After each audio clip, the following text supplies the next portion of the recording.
Assalamualaikum warahmatullahi wabarakatuh. Apa kabar hari ini anak-anakku? Semoga dalam keadaan sehat semuanya. Hari ini Ibu dan anak-anakku semuanya akan belajar bersama tentang Al-Quran dan hadis.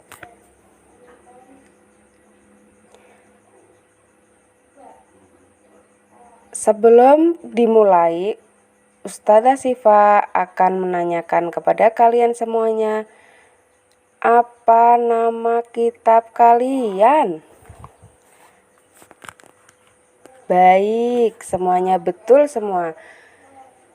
Kitab kita adalah, pedoman kita adalah Al-Quran. Kemudian, yang kedua, selain Al-Quran, pedoman apa yang digunakan untuk kita semua sebagai umat Islam? Iya, baik, hadis. Hadis adalah pedoman hidup untuk kita setelah Al-Quran. Baik anak-anakku semuanya, kita akan mulai ya. Al-Quran dan hadis adalah pedoman hidupku. Pengertian Al-Quran. Secara bahasa, Al-Quran adalah bacaan atau sesuatu yang dibaca. Menurut istilah, Al-Quran adalah kalamullah yang diturunkan kepada Nabi Muhammad dalam bahasa Arab yang sampai kepada kita secara mutawatir atau berturut-turut atau berangsur-angsur. Ditulis dalam bahasa Arab. Dimulai dari surat Al-Fatihah dan diakhiri dengan surat An-Nas. Kedudukan Al-Quran sebagai sumber hukum Islam.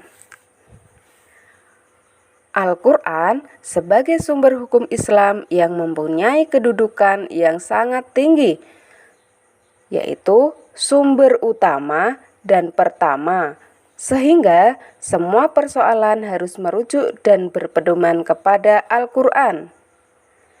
Dalilnya terdapat pada surat An-Nisa ayat 59 dan An-Nisa ayat 105. Selanjutnya, kandungan hukum dalam Al-Quran. Yang pertama, Al-Quran itu memuat akidah dan keimanan.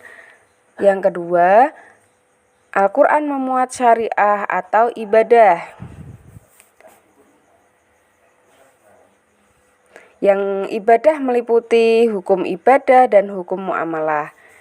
Kemudian yang ketiga yaitu akhlak atau budi pekerti.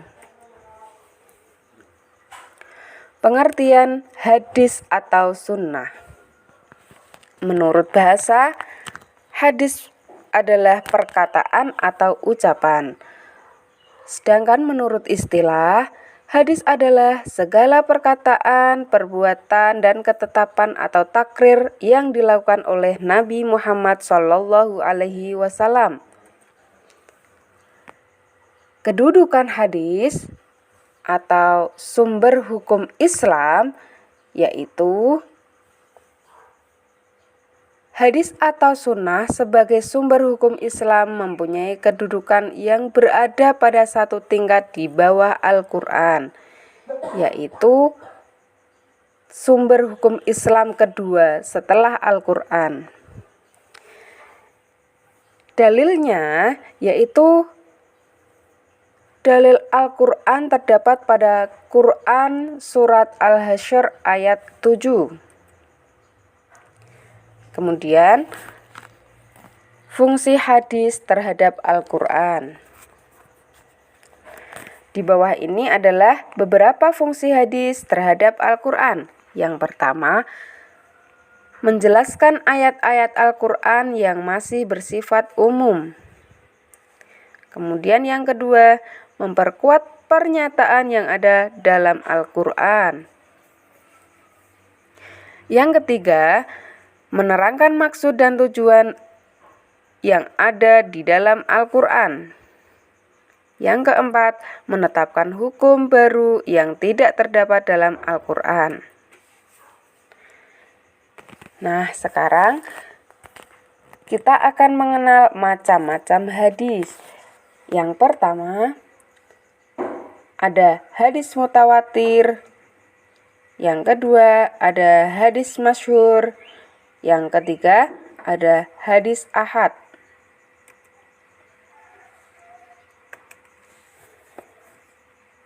Baik, itulah tadi pelajaran pada hari ini. Semoga bermanfaat untuk kita semua. Kita akhiri dengan membaca hamdalah bersama. Alhamdulillahirabbil alamin. Wassalamualaikum warahmatullahi wabarakatuh.